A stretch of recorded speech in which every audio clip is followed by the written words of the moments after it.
What is up, you guys, and welcome back to the channel. I'm your host, Drew Hoover, and today we'll be talking about the spread offense part 3.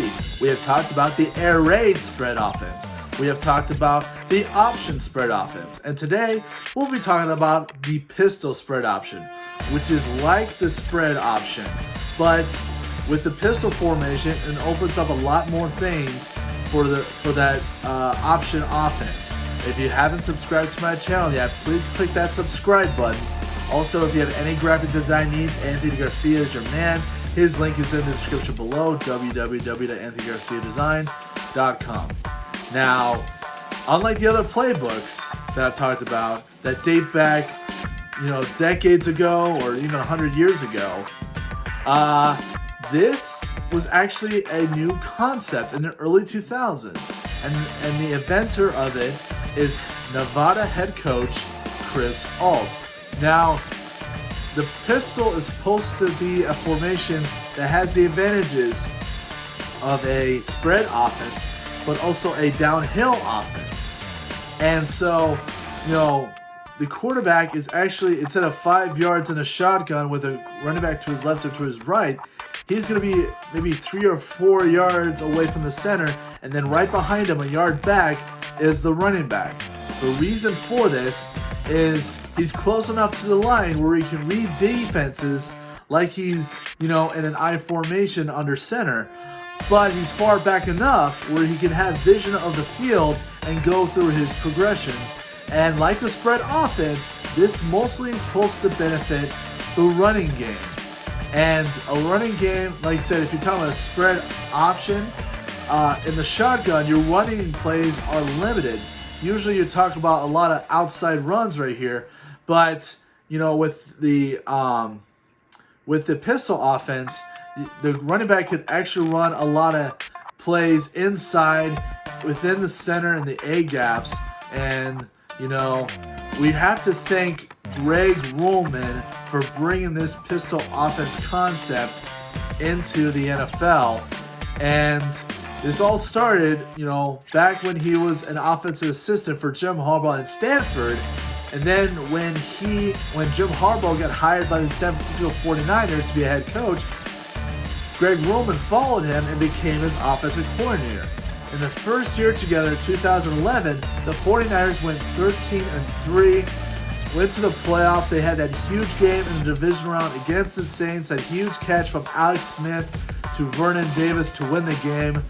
But then 2012 is actually when the pistol offense opened up and really took the NFL by storm. And it started when Alex Smith got injured and Colin Kaepernick, the backup quarterback, replaced him. And ironically, Colin Kaepernick also came from the University of Nevada, and so that means he pretty much knew what to do in that pistol offense. And in that year, in 2012, the 49ers became one of the most dominant rushing teams in the NFL. They were 4th in rushing for 2,491 yards and 17 TDs. And Colin Kaepernick had his part in that, where he rushed for 415 of that and 5 of those touchdowns. And he did it in only 7 games. And like the option, like I said, you need a dual threat quarterback, and you also need a good running back, and that is where Frank Gore comes in. He played 10 years with the San Francisco 49ers, rushed for over 1,000 yards in 8 of those seasons. And to me, he's one of the most underrated running backs of all time. When you talk about, he's still playing in 2021, and he's got 16,000 career yards. And, again, you need a good quarterback and a good running back, and Greg Roman was lucky to have them both, because that rushing offense catapulted them to the Super Bowl in Super Bowl 47, where you had John Harbaugh versus Jim Harbaugh, the Ravens and the 49ers. And unfortunately, they didn't win that Super Bowl, but people then were aware of not just the spread option, but the pistol formation as well. And the reason it's such a big thing today is how those same concepts that Greg Roman inserted in the 49ers in the early 2010s, he is inserting now into the Baltimore Ravens. After being let go with the 49ers and having a short time with the Buffalo Bills, he finally ended up in Baltimore, and in 2019, he was finally promoted to offensive coordinator. And that was the same year that Lamar Jackson finally had his chance to start for the team. And since 2019, in each of those seasons in 2019 and 2020, the Baltimore Ravens have led the league in rushing. First year, 3,296 yards and 21 TDs. Then second year, rushed for 3,071 yards and 24 TDs. And like I said, all on the basis of that pistol options. When you have a guy like Lamar Jackson that could duplicate what Colin Kaepernick did, Colin Kaepernick had that speed that once he got out in the open, no one can catch up with him. And then you add Lamar Jackson, who came out of Louisville. He shared that same speed, acceleration, but also the agility and the ability to make plays in open space. And so, talk about Lamar Jackson winning the MVP in 2019. Then the Baltimore Ravens won that wild card game against the Tennessee Titans. Man, this pistol offense really has taken the league by storm. And let's go through some of those plays from that pistol offense.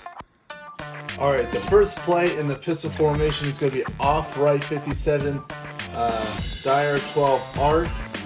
Off right being the formation, 12 being your protection, which is I've already drawn it out right here. And then 12 arc, that is going to be our read option right here. And again, this is just to show you the advantages that you have in a pistol formation doing a zone read option compared to if you're in the shotgun and both the quarterback and the running back are side by side 5 yards apart. So the easiest transition is, like I said, let's hit the running back in this play is actually going to be running towards the middle, towards the center. So he's going to be heading towards that A gap, towards the left of that center. So if that's going to happen, that means the quarterback has to swing his hips. He's going to go from staring right at the center, and now he's going to parallel his hips towards that center, pretty much opening that wide open for him to go down the middle.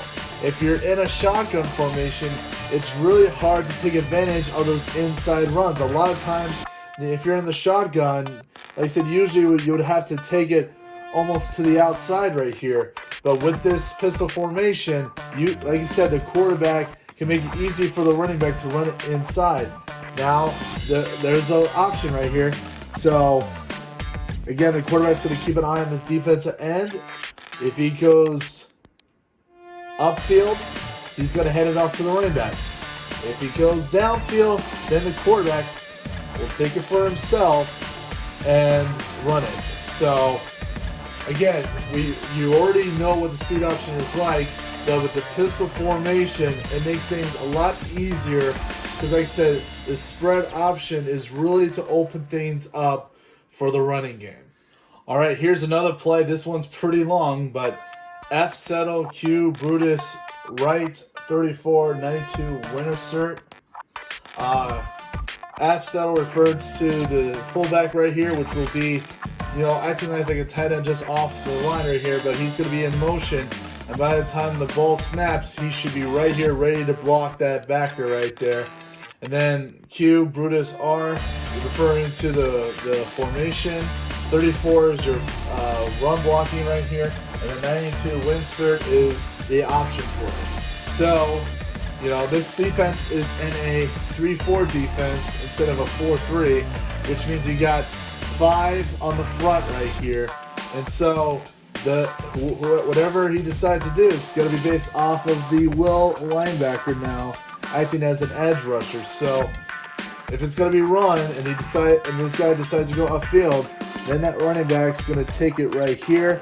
And if the will linebacker decides to go inside, instead of the quarterback going off to the side right here, the quarterback is going to in fact roll out the opposite way And with everyone blocking their assignments here and pushing them upfield right here, by the time they notice that the quarterback is taken for himself, this is where a lot of big plays come right here.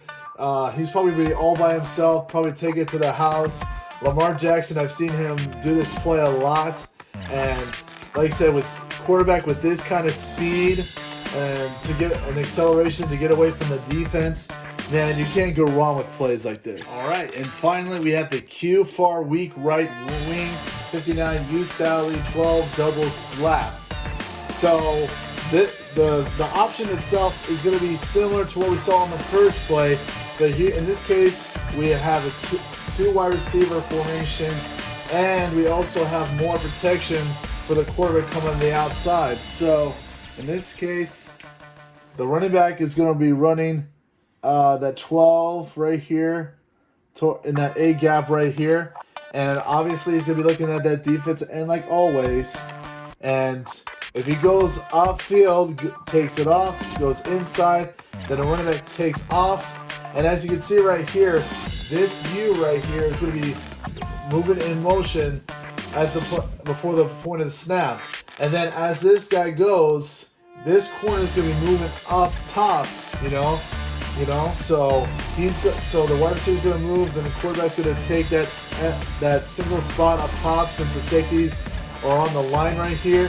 And then depending on what the play is, he's going to be a big part. So if the quarterback takes for himself, you know, like he does right here, then he's got to be blocking that low linebacker.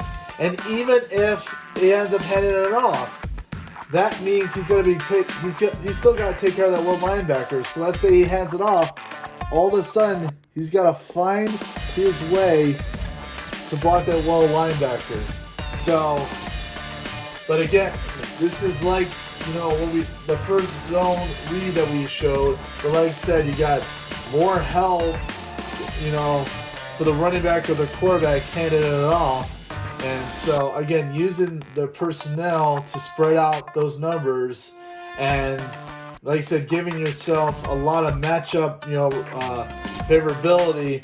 And like I said, when you got talent at the quarterback and running back position, if they're left one-on-one in a lot of these situations, then they can use their speed and their agility to be all by themselves when they get to the top in the second level. So that has been the pistol offense right there.